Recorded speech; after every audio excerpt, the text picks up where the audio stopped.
लाइफले मलाई दुईटा ठुलो लेसन सिकाएको छ। फर्स्ट, जब तिमीसँग पैसा हुँदैन तिम्रो कुराको कसले पनि भ्यालु गर्दैन, मान्छेहरू टाढा पुग्नु थाल्छ। तर जब तिमीसँग पैसा आउँछ त्यही मान्छेहरूले तिम्रो सानो भन्दा नि सानो कुरालाई ध्यान दिएर सुन्छ।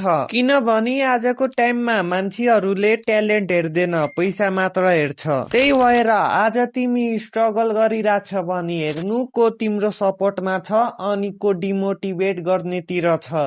फेसबुकलाई $1 मिलियन कमाउनु 9 सेकेन्ड लाग्छ, एप्पललाई 2 मिनेट अनि गुगललाई 1 मिनेट मात्र। तर जब यिनीहरू कम्पनीले स्टार्ट गरेको थियो के त्यति बेला तिनीहरू यति प्रोफिटेबल थियो? थिएन। एप्पललाई फर्स्ट प्रॉफिट बनाउनु 2 साल लाग्यो, गुगललाई 3 साल अनि फेसबुकलाई त झनै 5 साल लाग्यो। जुन सक्सेस आज हामी हेरिरहेछ त्यसको पछाडि वर्षौंको मेहनत छ। कुनै पनि चीज एकै दिनमा ठुलो हुँदैन, तर हामीले हरेक दिन त्यसमा काम गरे भने एक दिन पक्कै नै ठुलो हुनेछ।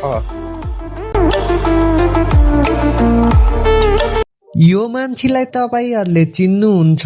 जब उनी ब्लग बनाइरहेको थियो बसमा, पछाडिको मान्छेहरू हाँसिरहेको थियो। तर अहिलेको टाइममा हेर्नु कहाँबाट सुरु गरेको थियो अनि अहिले कहाँ पुगिसक्यो। त्यति बेला उनले मान्छेहरूले मलाई देखेर हाँसिरहेछ, सोचेको भए अहिले उनी यहाँसम्म पुग्दैन थियो होला।